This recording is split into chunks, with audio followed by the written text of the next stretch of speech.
আচ্ছা কোনছে আল্লাহ বড় না মানুষ বড়? ধরো গাদা, তুই কার হাতে কার জোড়া দেশ? কোড়ায় আল্লাহ আর কোড়ায় মানুষ। আমি তো এই ভয়েস দেখে যেটা কত কখন হতভম্ব কইছে ওটা হয়েছি। কর। কি আল্লাহ বড় ভিডিও না হতে মানুষ পারে বড়? এটা? আর পুরোটা আল্লাহই তো দেখেন, বড়। পুরোটা দেখলে বুঝতে পারবেন। আল্লাহ বড়, তাহলে আল্লাহর কথা না হইলে মানুষের কথা শুনেন কে? তুই কি কইতাছস? কি আর আল্লাহর কথা মানে না মানুষের কথা মানে? হ্যাঁ, কি আর মানুষের কথা শুনেন তাই না?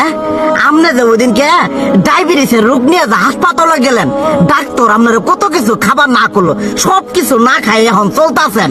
তাহলে আল্লাহ যে আপনারে কইছে যে হারাম খাবার না, সুদ খাবার না, কই আপনি তো কাম কাজ বাদ দিয়ে এলাকার আমাদের টাকা পয়সা না গায়ে খালি ওইলে দিয়েই খান, নিজেরা টেও হালাল ভাবে কামাই করেন না, ওই সুদও তো না কয়টা টিয়া করে লাভ আহে ওইলে দিয়ে দিয়ে চলেন আর পেটটা বড় বানাইছেন। শুনেন একটা কথা কই, হারামের কোনোদিন আরাম নাই। হালাল পথে রুজি রোজগার করেন, প্রয়োজনে এরা বেলা কম খায়েন, তাও শরীর পিণ্ডও ভালো থাকবো, কোনো রোগ বেদও হবো না, আরামও পাবেন, আল্লাহও খুশি থাকবো। তুই আমার এইভাবে বুঝাবি আগে কইলি না কে? আসলে এই বিষয়টা তো আমি কখনো মাথায় এইভাবে নিইনি যে আমাদের কখনো ডাক্তার নিষেধ করলে ঠিকই আমরা নিষেধ মানি, কিন্তু উপর আল্লাহ যে কত কিছু নিষেধ করে দিয়ে সেটা মানি না।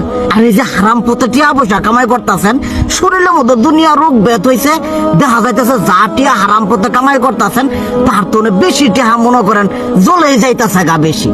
আজকের পর থেকে আমি আর এই হারাম সুদ খামো না, আমি হালাল পথে চলবো, হালাল টাকা পয়সা ইনকাম করবো।